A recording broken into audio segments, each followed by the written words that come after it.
Bueno, la especie humana ha pretendido prolongar su vida al menos desde el año 3500 a.C. y ha buscado elixires anti-envejecimiento desde entonces. De hecho, la perspectiva de la inmortalidad siempre ha tenido un atractivo universal, incitando a Alejandro Magno y a Ponce de León a buscar la legendaria fuente de la juventud. Em, por supuesto que a lo largo de los años, esto de la expectativa de vida, que como ahí está visto de manera cómica, ¿cuál es la expectativa de vida en esta zona? Dice 140 años, dice tanto, dice, esa es nuestra expectativa, pero nunca pasamos los 30. Bueno, así pasaba con el hombre, de alguna manera, pretendía extender su vida y tener una mejor calidad de vida hasta edades realmente mayores, pero tenían el problema que justo la expectativa de vida era bastante baja. De hecho, hace 200 años la expectativa de vida no pasaba de los 50 años aproximadamente. Y sí, lógicamente todos sabemos que la expectativa de vida ha aumentado sensiblemente, tanto ahora que está entre los 70 y pico y 80 y pico de años de acuerdo al país. Hay países que tienen mayor expectativa de vida, otros menos. Eh, Y en general, todos estos avances en la expectativa de vida tienen que ver no tanto con encontrar la fuente de la juventud, sino con algunas prácticas que se han aplicado, bueno, la potabilización del agua, eh, el cocinar los alimentos, diferentes cosas que han, incluso, bueno, los antibióticos también ha sido un gran avance para poder avanzar, digamos, en esta expectativa. Pero en los últimos tiempos, dado que esto, ha aparecido un término nuevo que se llama envejecimiento activo, un concepto nuevo, que fue adoptado a fines del siglo XX con la intención de transmitir un mensaje más completo que el de envejecimiento saludable. La Organización Mundial de la Salud propuso este concepto en la Segunda Asamblea Mundial del Envejecimiento, celebrada en Madrid en el año 2002. Se define entonces como el envejecimiento activo el proceso de optimización de las oportunidades de salud, participación y seguridad con el fin de mejorar la calidad de vida a medida que las personas envejecen y tener una vida no solo saludable, sino más activa. El proceso del envejecimiento es un proceso dinámico y cronológico, caracterizado por la acumulación gradual de daño a las células, el declive funcional progresivo y el aumento de la susceptibilidad y vulnerabilidad a las enfermedades. Además, el envejecimiento está estrechamente relacionado con la aparición y progresión de múltiples enfermedades relacionadas con la salud, como el cáncer, la diabetes mellitus tipo 2 y las enfermedades cardiovasculares y neurodegenerativas. Desde hace mucho tiempo existen unas cuantas hipótesis acerca del envejecimiento. Una es la teoría oxidativa, que lo que hace es asignar a los famosos radicales libres eh, el hecho de que los radicales libres oxidan, tienen una capacidad de oxidar las células o las proteínas, todos los componentes del cuerpo, y los van deteriorando. Otra es la teoría evolucionista, que dice que, bueno, que en realidad el hombre estaría programado para vivir determinada cantidad de años, de acuerdo a la evolución, que de manera que se pueda procrear y luego ya morir para que la especie siga viviendo. Y bueno, después aparecen teorías más modernas como la teoría molecular, que lo que dice básicamente que existen, bueno, ciertos componentes moleculares que actúan eh, para eh, acelerar el envejecimiento o prevenirlo en realidad, ¿no? También. Y la teoría celular, bueno, también habla de la senescencia celular del envejecimiento de la célula que tiene una determinada cantidad de replicaciones y la célula se va deteriorando porque va perdiendo parte de su ADN, los famosos telómeros, que se van perdiendo y eso hace que se reproduzca mucho, tenga un límite esa reproducción. Y la teoría sistémica es una teoría mucho más integrativa que abarca todas estas teorías que estamos viendo aquí. En realidad se pensaba antes que la, se pensaba, se pensaba antes que el individuo estaba programado de alguna manera para vivir determinada cantidad de años. Sin los genes, estaba esa programación que hacía que uno viviera. Había gente que vivía más, otra gente que vivía menos, pero programado de alguna manera en su ADN. Cuando se desarrolló el proyecto Genoma Humano, se notó que realmente no hay genes que determinen la prolongación de la vida de la persona, siquiera la calidad, sino que hay genes que predisponen a ciertas enfermedades y eso deteriora la calidad de la vida, pero no hay genes que determinen cuántos años vamos a vivir. En general, las teorías como la de los radicales libres, la teoría oxidante, tienen más asidero de alguna manera. ¿Por qué? Porque, bueno, sabemos que hay factores como la mala alimentación, el estrés, la contaminación o las radiaciones ultravioletas, lo que hacen es deteriorar las células. Las células tratan de protegerse de alguna manera, pero con el avance, digamos, de la civilización y ciertos factores como estos, hace que, las células se deterioren y mueran, ¿no? Y se vaya deteriorando nuestros propios órganos. Entonces, tenemos para las enfermedades metabólicas famosas, tenemos muchos factores alimenticios, lo que es el sedentarismo, ciertas drogas, como el alcohol, drogas, el tabaco, como dijimos, el sedentarismo también, y esto va haciendo que el cuerpo se deteriore y empieza a adquirir, si bien prolongamos la expectativa de vida, pero empiezan a aparecer patologías que antes no estaban, que antes no se manifestaban, que son las enfermedades prácticamente de la tercera edad, que son en general enfermedades metabólicas y degenerativas.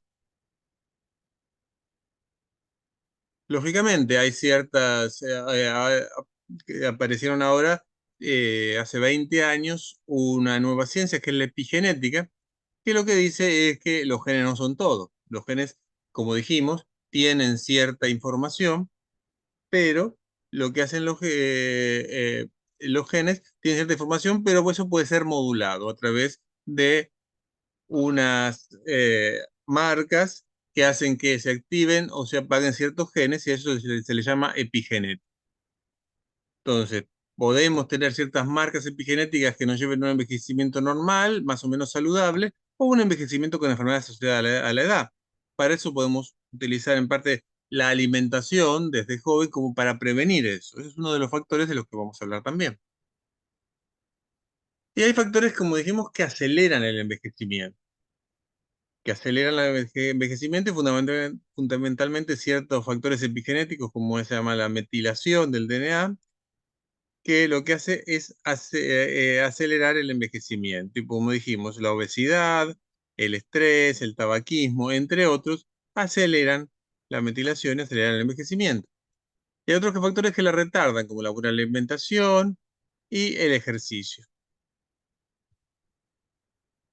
Para eso nos vamos a meter ahora brevemente en un concepto, en ciertas vías metabólicas, que bueno, ya les voy a explicar de qué se trata, que son consideradas como el yin y el yang. Ustedes conocen el concepto del taoísmo, por lo menos han escuchado nombrar lo que es el yin y el yang.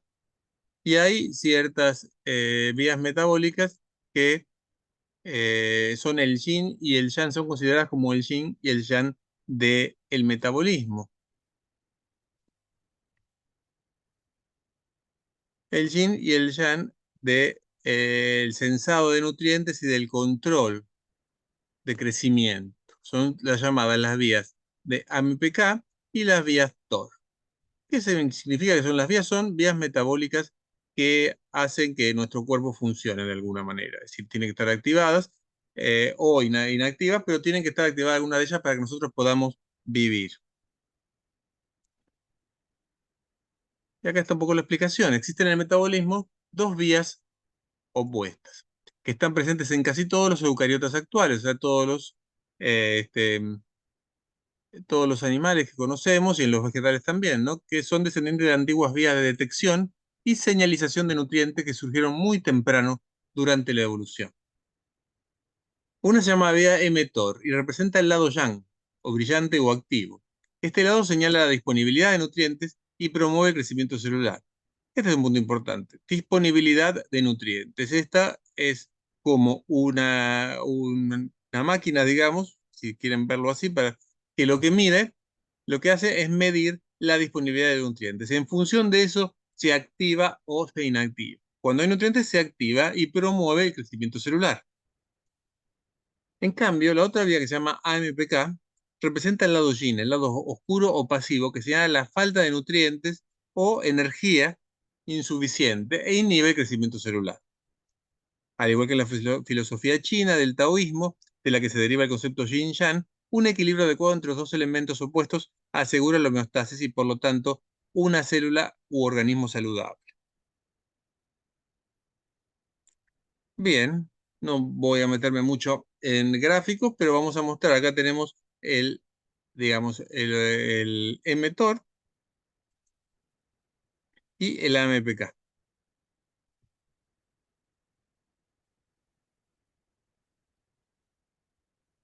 El mTOR, que como dijimos, volvemos al anterior, el mTOR era el lado yang, brillante o activo, lo que hace es medir la cantidad de aminoácidos, o sea, de proteínas que consumimos, la glucosa, y es sensible a la insulina también.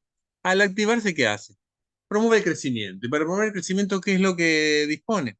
De la síntesis de colesterol, síntesis de ácidos grasos, síntesis proteica, glicólisis anaerobia, el consumo de azúcares, el crecimiento celular y la proliferación celular. En cambio, la MPK se activa cuando hay restricción calórica y ejercicios de resistencia, entre otros. ¿Por qué? Porque se pierde energía. Al perderse energía, al evaluar que no tiene energía, lo que hace es autofagia, o sea, el consumo de nuestros propios partes, digamos, como que no se utilizan, digamos, como que es, tomamos elementos de nuestro cuerpo, sustancias de nuestro cuerpo que no están utilizadas para poder degradarlas y utilizarlas nuevamente. La beta oxidación, fundamentalmente aumenta la oxidación. La mitocondriogénesis, ¿qué es mitocondriogénesis? Saben que las mitocondrias, o habrán escuchado nombrar que las mitocondrias son pequeñas organelas que están dentro de la célula y que son las encargadas de generar energía. Entonces lo que hace es activar la generación de nuevas mitocondrias para poder generar más energía. Y también la oxidación de la glucosa, el consumo de glucosa finalmente. Entonces eso es beneficioso porque de alguna manera consume la glucosa que tenemos, ayuda a ingresar la glucosa que está circulante en sangre a la célula para que sea consumida.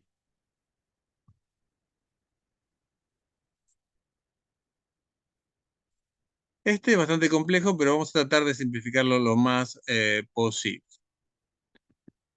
Vemos aquí, tenemos sobre todo está focalizado, vemos aquí en el medio, el mTOR, que son dos complejos, mTOR 1 y mTOR 2. Entonces, los nutrientes o ciertas patologías como la diabetes, la hepatitis, la obesidad, el síndrome metabólico, lo que hacen es estimular mTOR y van a estimular una serie de cosas, como dijimos, la producción de proteína, la producción de lípidos, eh, se va a inhibir la autofagia, o sea, el consumo de nuestro propio organismo. Inflamación, esto es importante, genera inflamación y entonces va a generar una serie de enfermedades, puede generar esto. ¿Por qué? Porque es obvio que nosotros necesitamos que en algún momento eh, crezca nuestro cuerpo. Es decir, nosotros podemos tener hasta los 20 o 30 años, la mTOR la tenemos muy activa. ¿Por qué? Porque necesitamos proteínas, necesitamos lípidos, necesitamos azúcares para poder crecer, para poder constituir nuestro organismo. Pero cuando pasamos los 30 años, cuando ya no consumimos tanta, digamos, no necesitamos crecer, ¿qué hacemos? Vamos a consumir, se van a generar lípidos, se van a generar proteínas, y de alguna manera eso va a ser medio inútil. Y por eso entonces, ¿qué pasa? Empiezan a acumularse grasas sobre todo, es lo que más, porque es la forma en que el cuerpo acumula todo ese material que le damos, y puede generar enfermedades que están acá abajo. desde el cáncer hasta diabetes, eh, esteatosis hepática, obesidad, síndrome metabólico, un montón de enfermedades, depresión, inflamación, em, enfermedad de Alzheimer, enfermedades neurodegenerativas, como enfermedad de Huntington, el Parkinson, y todas estas enfermedades se pueden generar a partir de los 30 o 40 años cuando tenemos la mTOR muy activa. ¿Qué pasa? Si nosotros consumimos una gran cantidad de alimentos, seguimos consumiendo buen alimento como a lo mejor cuando tenemos 20 años, esto explica fácilmente, cuando tenemos 20 años podemos comer mucho y la verdad nuestro cuerpo no engordamos fácilmente. ¿Por qué? Porque lo consumimos todo para hacerlo crecer, generar nuestro organismo. Pero si tenemos 30 o 40 años, a partir de esa fecha nos vamos a notar que, vamos a notar entonces que la que empezamos a engordar más y empezamos a tener ciertas enfermedades. ¿Por qué? Porque se va acumulando grasa como consecuencia de esto y empezamos con la insulinoresistencia, la diabetes, las enfermedades cardiovasculares, todas patologías que tienden a agravarse con la edad.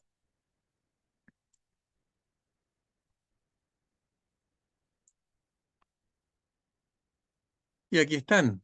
Todas estas enfermedades se dan cuando el mTOR no está regulado y está muy activo. Es el yang tiene que estar presente, pero si está muy alto, nos va a dañar. Entonces va a generar enfermedades en pulmón, en la sangre, en diferentes lugares, en el hígado, como dijimos, en el riñón. Va a generar obesidad, síndrome metabólico, cáncer de mama, enfermedades neurodegenerativas, todas enfermedades que son crónico-degenerativas. En cambio, cuando se activa la MPK, los efectos son inversos en general y tienen una relación. La MPK inhibe el método, de manera que cuando consumimos, hacemos ayunos, por ejemplo, consumimos menos calorías, hacemos ejercicio, ¿qué pasa? Se activa MPK y entonces se van a producir se van a estimular ciertos procesos catabólicos, como la oxidación de ácidos grasos, es decir, el consumo, las grasas se van a empezar a eliminar, el ingreso de glucosa a la célula, con lo cual se va a consumir glucosa, la autofagia y la generación de nuevas mitocondrias y, y se van a inhibir ciertos procesos anabólicos, como la síntesis de proteína, la síntesis de ácidos grasos, la síntesis de glucógeno, la generación de azúcares, que es la gluconeogénesis, todo eso se va a inhibir. Entonces uno dice, bueno, sí, nos conviene tener activo, más activo el MPK a partir de cierta edad, a partir de los 30 40 años, seguramente, pero no podemos descuidar el mTOR, porque por ahí necesitamos también generar proteínas, entonces hacemos ejercicio y necesitamos tenerlo equilibrado, necesitamos tener el yin y el yang del metabolismo de manera equilibrada. Como vemos, se estimulan estos procesos catabólicos y los anabólicos se inhiben. Al mismo tiempo, la MPK lo que hace es mejorar el balance de la energía, mantener las proteínas, mantener la salud mitocondrial, ayudar a la detoxificación y aumentar la defensa antioxidante. Si genera antioxidantes a través de un gen que a lo mejor han escuchado nombrar porque es bastante conocido, que es el gen NRF2.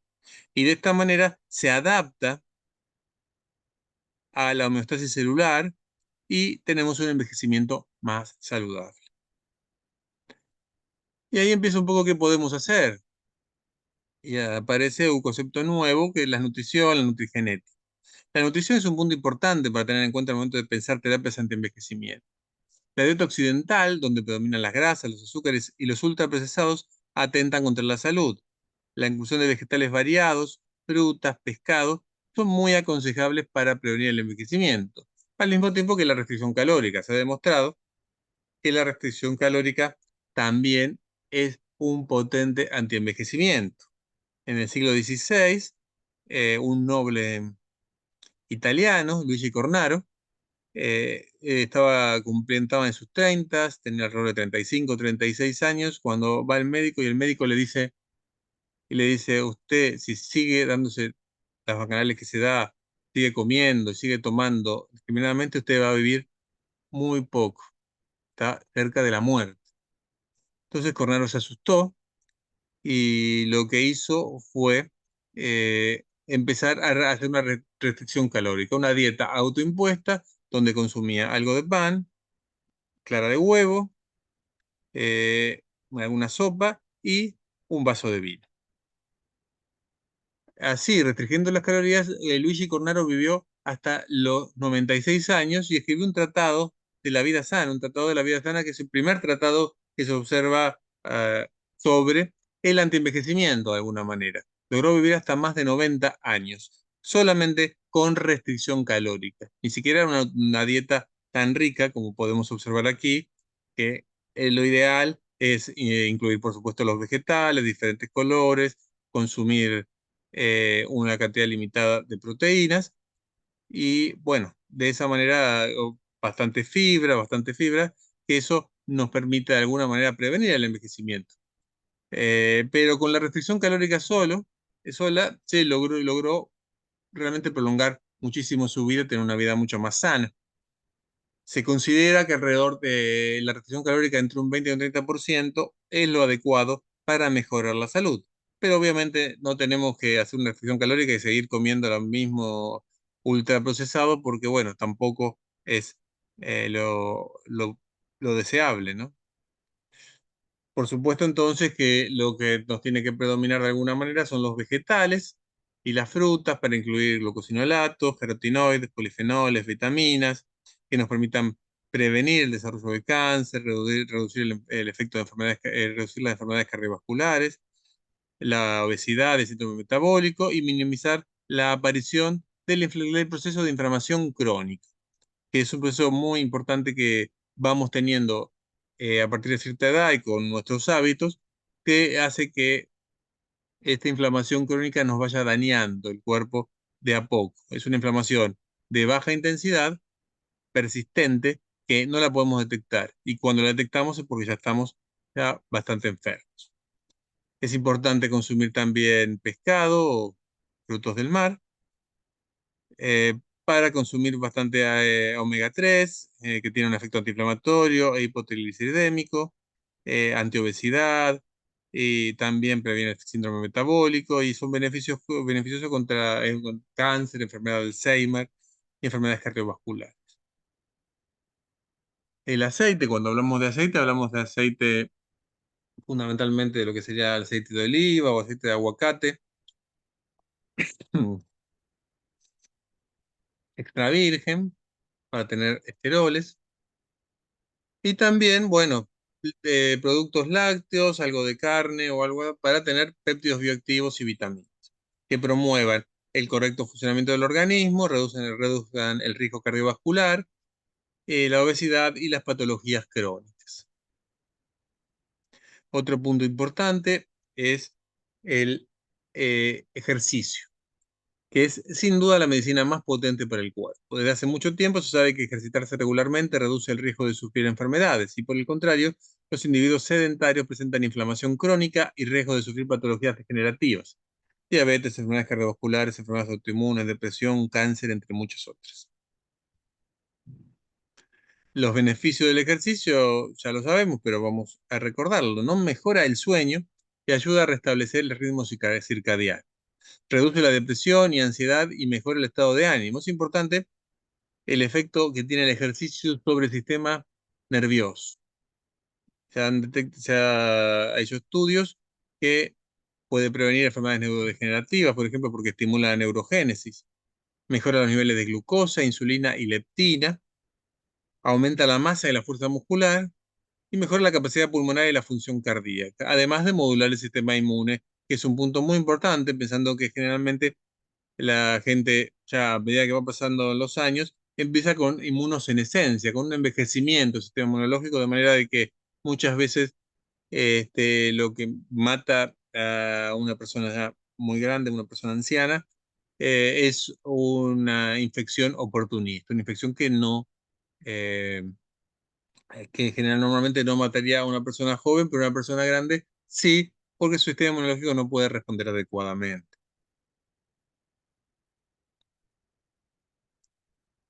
Hay varios entrenamientos. El entrenamiento HIIT es un entrenamiento este, que se ha implantado hace poco, que lo que incluye, bueno, es un entrenamiento que se caracteriza por esfuerzos de alta intensidad, alternados por periodo de descanso o recuperación activa a baja intensidad. Por concepto, el tiempo total en HIIT, suma de todos los intervalos de ejercicio, debería ser mayor que el tiempo que el deportista puede alcanzar en una sesión de ejercicio continuo a la misma intensidad que hasta el agotamiento. La intensidad a la cual se realiza una sesión HIIT conlleva el principal objetivo de este tipo de trabajo sea la mejora del consumo máximo de oxígeno. De todas maneras, sabemos que existen otro tipo de ejercicios más tradicionales, como son el ejercicio de aeróbico. El ejercicio aeróbico fundamentalmente te ayuda mucho al aparato cardiovascular, ayuda a prevenir enfermedades eh, cardiovasculares, hipertensión arterial, hipertrigliceridemia, hipercolesterolemia, eh, también diabetes, mejora la insulinoresistencia, mientras que el ejercicio de fuerza, que es otro ejercicio que también se está utilizando mucho, lo que hace es aumentar la fuerza muscular, y el músculo es un órgano endocrino prácticamente, con lo que libera ciertas mioquinas que lo que van a hacer es también estimular el sistema inmunológico, estimular también se puede prevenir cánceres. Realmente es muy importante el efecto también del ejercicio de fuerza. Y bien, ¿qué otras cosas podemos hacer? Podemos apelar a ciertos sustancias naturales que le llaman nutracéuticos. Sabemos que hay una interfase entre lo que son los alimentos y las medicinas, son productos derivados de alimentos o que se obtienen a partir de alimentos, pero que tienen propiedades, propiedades beneficiosas para la salud. Este término lo acuñó formando la palabra nutrición y farmacéutico el doctor Stephen Di Felice, presidente de la Fundación para la Innovación en Medicina en New Jersey, Estados Unidos.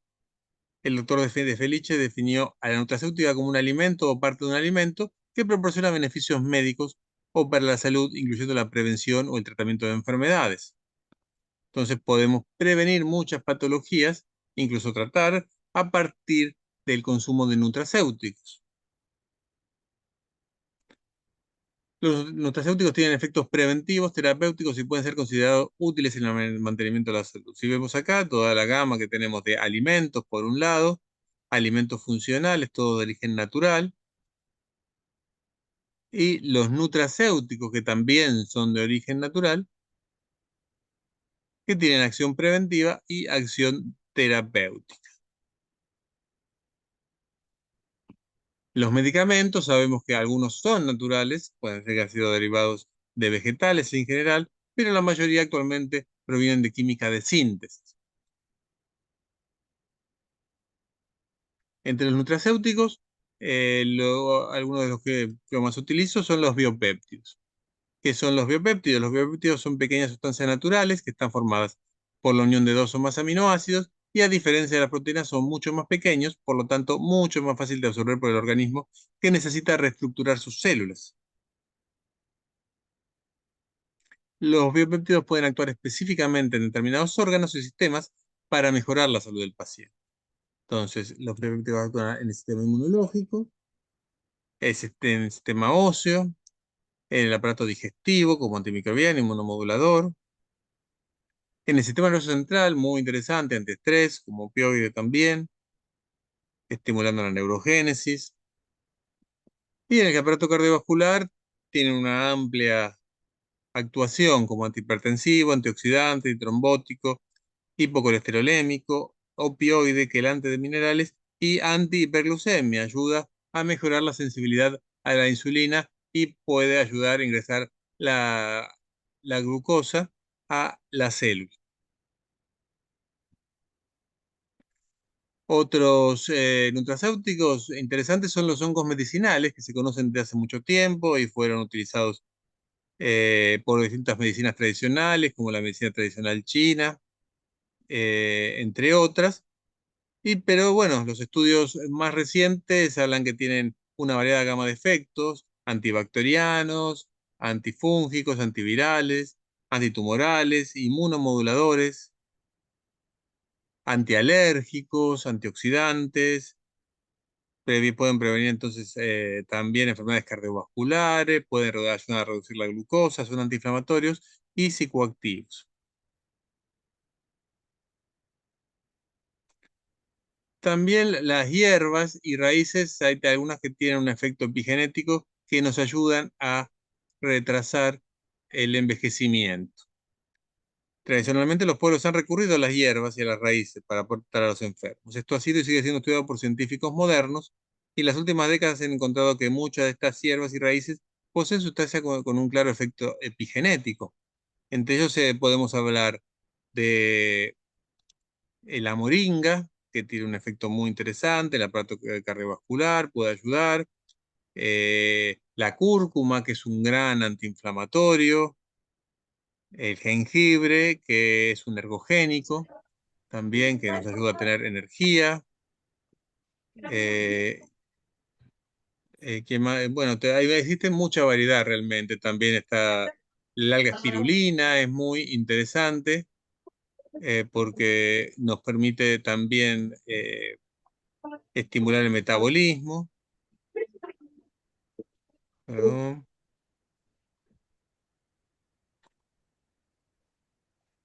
Eh,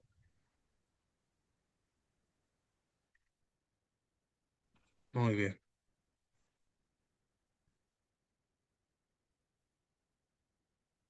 Y finalmente, otro punto importante es el manejo de las emociones. Siempre hablamos del estrés y bueno, que en esta época es muy difícil poder manejar el estrés o regular el estrés.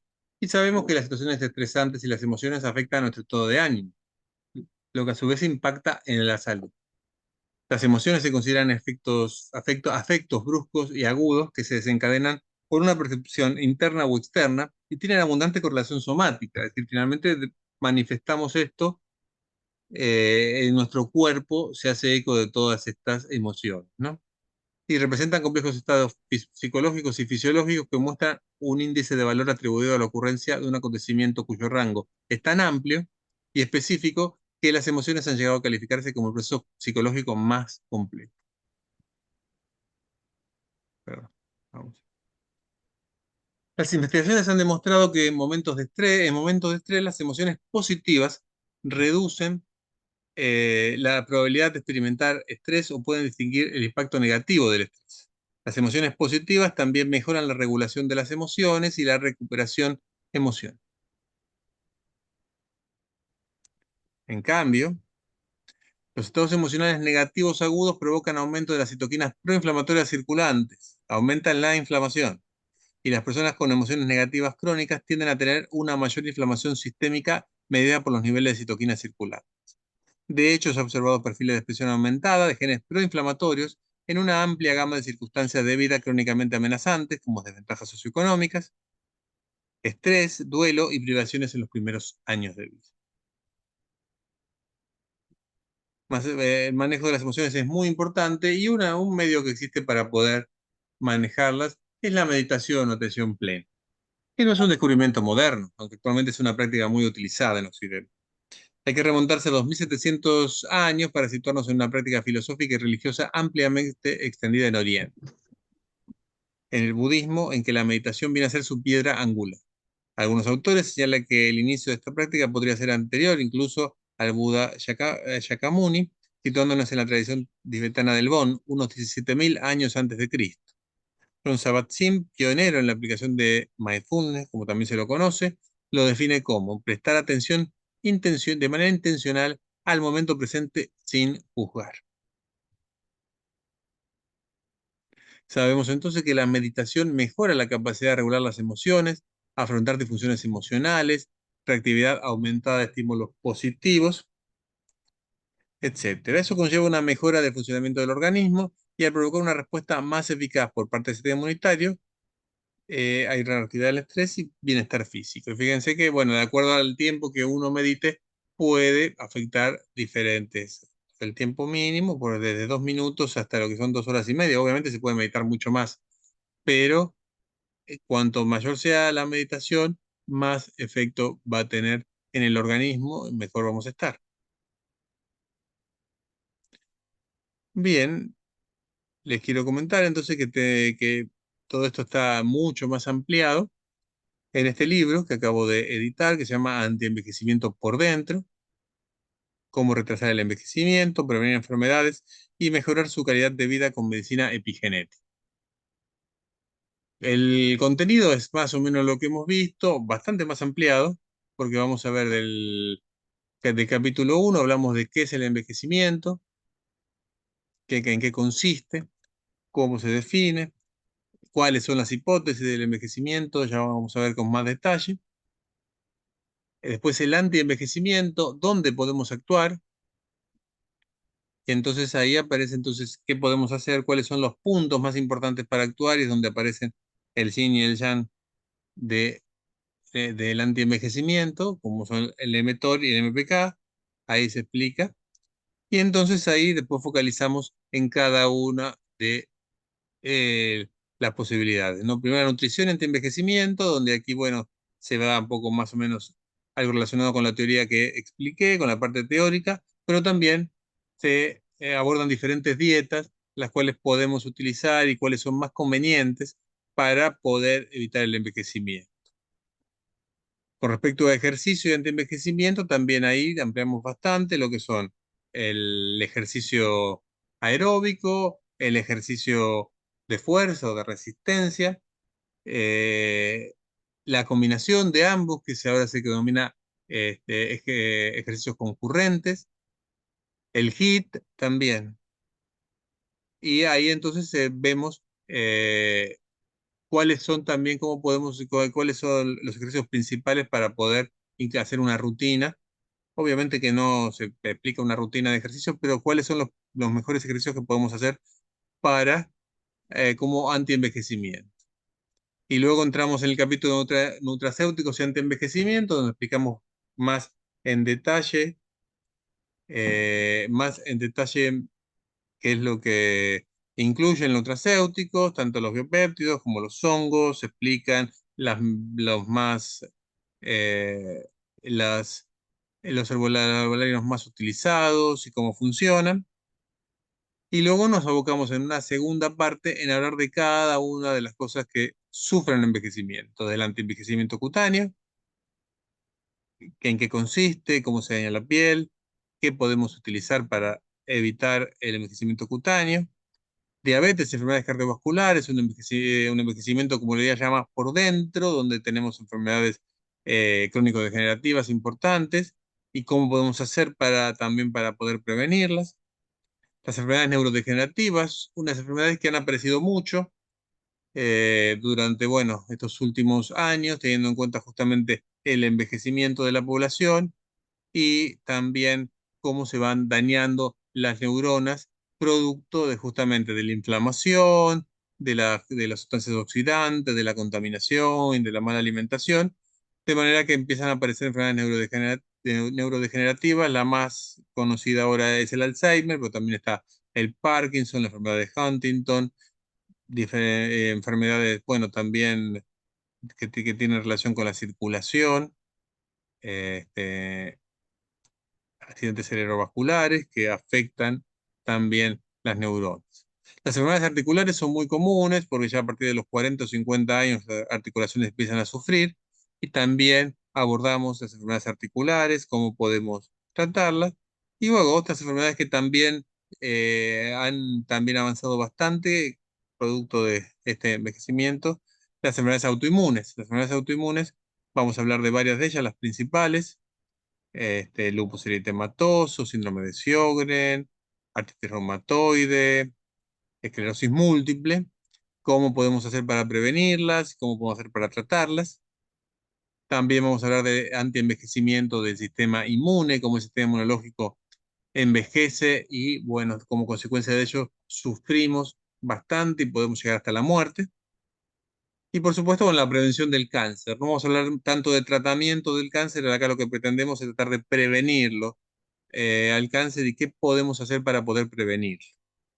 Y finalmente, no lo vamos a dejar de lado, el manejo de estrés y las emociones. Cómo podemos hacerlo, cómo se pueden manejar, en qué consisten todas las emociones explicadas y eh, cómo podemos hacer para manejar el estrés, donde incluimos también un punto relacionado con, con lo que es la meditación. Muy Este libro está disponible en México en Sonamex y para todo el mundo en Amazon.